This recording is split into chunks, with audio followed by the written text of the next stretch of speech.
ఈ రోజే డౌన్లోడ్ చేయండి. మీ ఫేవరెట్ షోస్ చూడండి. చరణ్,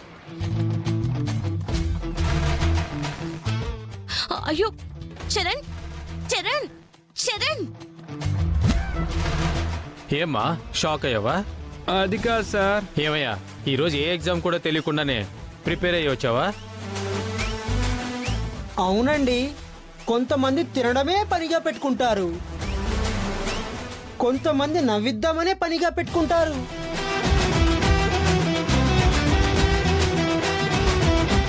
స్పెట్స్ పెట్టావు, విసిల్ కొట్టావు, డైలాగులు కొట్టావు. ఇప్పుడు ఎగ్జామ్ ఎలా రాస్తావో నేను చూస్తాను. నీకొచ్చింది రాసి పేపర్ ఇచ్చి వెళ్ళు. నన్ను ఎక్కిరిస్తున్నావు. నువ్వేం రాత్రి చదవలేదు కదా? నేనెందుకు చదవలేదు? ఈ ఎగ్జామ్ నేను బాగానే ప్రిపేర్ అయ్యాను. అదేంటి, నీ బుక్స్ డ్యామేజ్ అయ్యాయి కదా? అంటే నా బుక్స్ ని నువ్వు డ్యామేజ్ చేసావా? చిచి, నాకేం తెలీదు. నేను ఎగ్జామ్ రాసుకోవాలి. అదేంటి, అయితే బుక్స్ డ్యామేజ్ చేసింది ఎగ్జామ్స్ కదా? ఏమో నాకేం తెలుసు, ఇప్పుడేగా నాకు తెలిసింది.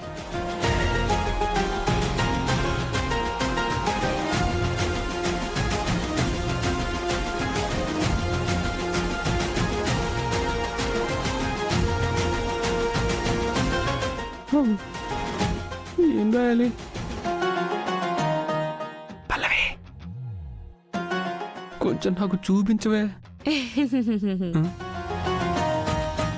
పల్లవి, నేను చూపించమంది నీ ఫేస్ కాదే, ఆన్సర్ షీట్. నేనెందుకు చూపించాలి? అదేంటి, నువ్వు కాకపోతే నాకెవరు హెల్ప్ చేస్తారు? అబ్బా, నేను చదవలేదనుకుని నువ్వెన్నిసార్లు కౌంటర్లు వేసా? గీత దగ్గర బుక్ తీసుకుని చదువుకుంటుంటే నేనెక్కడ ఎగ్జామ్ కి ప్రిపేర్ అయిపోతానో అని చెడగొట్టడానికి ఎన్ని వేషాలు వేసా? నాతో పనులు చేయించుకున్నావు కదా టైం అయ్యే వరకు. ఇదిగో, ఇప్పుడు అవన్నీ మనసులో పెట్టుకోకే. ఈ ఎగ్జామ్ కానీ నేను రాయలేదనుకో, మీరందరూ నెక్స్ట్ ఇయర్కి వెళ్ళిపోతారు. నేను మళ్ళీ ఇదే క్లాస్లో కంటిన్యూ అవ్వాల్సి వస్తుంది. 1 year వెనక్కి పడిపోతాను. అయితే అవ్వు, జాగ్రత్తగా చూసుకుని ప్రిపేర్ అవ్వకపోవడం నీ తప్పు. ప్లీజ్ పల్లవి, ఏమైనా ఉంటే మనం బయట చూసుకుందాం. ప్లీజ్ చూపించవే.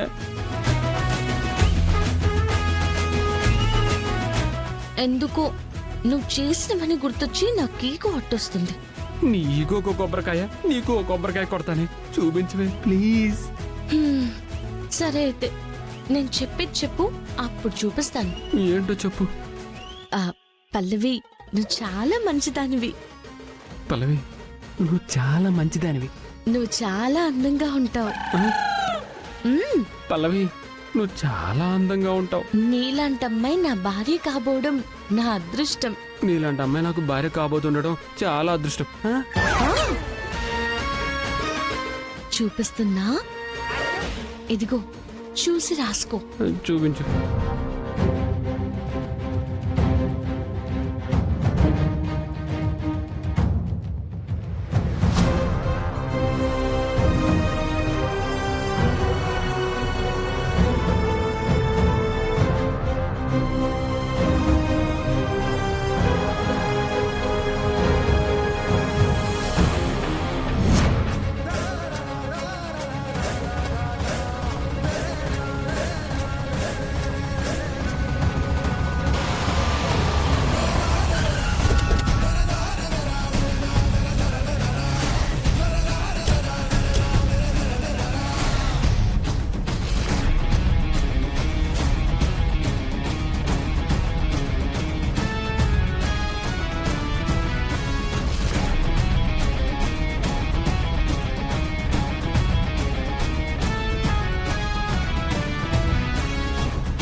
రేయ్, లాయర్ ఏంట్రా?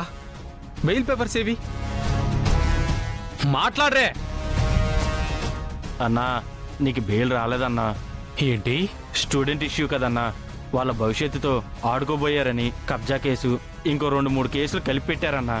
దాంతో బెయిల్ రావడం కష్టమంటున్నారన్న లాయర్ గారు. కష్టమా? నాకు బెయిల్ ఇప్పించిన వాడు వాడెందుకు ఇలా లాయర్ చదవడం? నేనేంటి, నా రేంజ్ ఏంటి, నేను ఇందులో పడుండమేంటి? నా ఇజ్జత్ ఏమవ్వాలరా? ఆవేశపడకన్నా, లాయర్ గారితో నేను మళ్ళీ మాట్లాడతాను. ఏదో ఒకటి చేసి నీకు బెయిల్ వచ్చేలా చేస్తానన్నా. అంతవరకు నువ్వు కొంచెం కామ్గా ఉండన్నా. కామ్గా ఎలా ఉండమంటావురా? ఎన్ని దందాలు చేశానురా. ఇంతవరకు నాకెదురొచ్చినవాడు కానీ, అడ్డొచ్చినవాడు కానీ, నన్ను ఆపగలిగినవాడు కానీ ఒక్కడున్నాడ్రా? ఒక్క ఆడది, ఒకే ఒక్క ఆడది ఆ పల్లవి నన్ను ఆపిందిరా. ఆ చరణ్ గాడు అందరూ కలిసి ఈ పోలీస్ స్టేషన్లో ఊసలు లెక్క పెట్టేలాగా చేశారా. వదలను, వాళ్ళని ఎట్టి పరిస్థితుల్లోనూ వదలను. అన్నా, నువ్విప్పుడు లోపల ఉండగా వాళ్ళని ఏమైనా చేస్తే మనకే రిస్క్ అన్నా. నువ్వు ముందు బయటికి రా అన్నా. మనకు అడ్డొచ్చిన వాళ్ళని ఎలా అయితే చంపుతామో వాళ్ళిద్దరిని కూడా అలాగే చంపేద్దాం. వెళ్ళి ఆ లాయర్ గారితో మాట్లాడండి. ఎంత డబ్బు ఖర్చైనా పర్వాలేదు. అవసరమైతే జడ్జిని కొనేయమని చెప్పండి. నాకైతే బెయిల్ రావాలి. అంతవరకు ఆ పల్లవి చరణ్ల మీద ఒక కన్నేసి ఉంచండి. వాళ్ళ ప్రతి మూమెంట్ నాకు తెలియాలి. అలాగే అన్నా. ఇక నుంచి వాళ్ళిద్దరిని కనిపెడుతూనే ఉంటాం. ఎప్పటికప్పుడు ఇన్ఫర్మేషన్ ఇస్తూనే ఉంటాం. ఇప్పుడే వెళ్ళి లాయర్ గారిని కలుస్తామన్నా. ధైర్యంగా ఉండన్నా నువ్వు.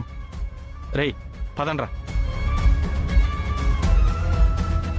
ఏయ్ పల్లవి చరణ్, మిమ్మల్ని వదలను.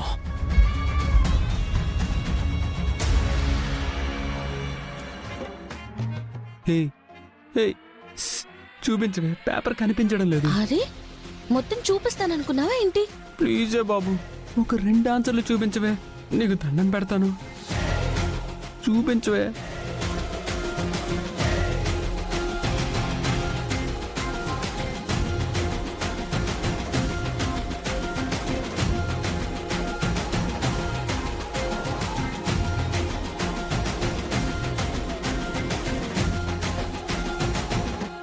రేయ్, ఏంట్రా ఇది? ఆ రైటింగ్ ఏంటి? ఎగ్జామ్ పేపర్ మీరు దిద్దుతారా? లేదు. మరి మీరెందుకు సార్ టెన్షన్ పడతారు? దిద్దే వాళ్ళు చూసుకుంటారులేండి.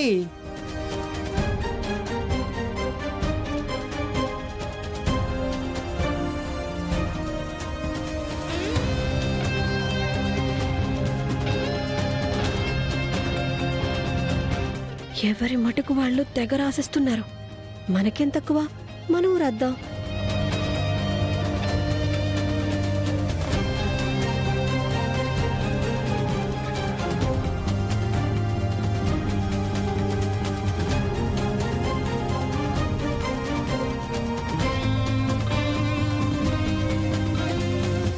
అబ్బా, ఎవరి కంట్లో పడకూడదో వాళ్ళ కంట్లోనే పడ్డానే.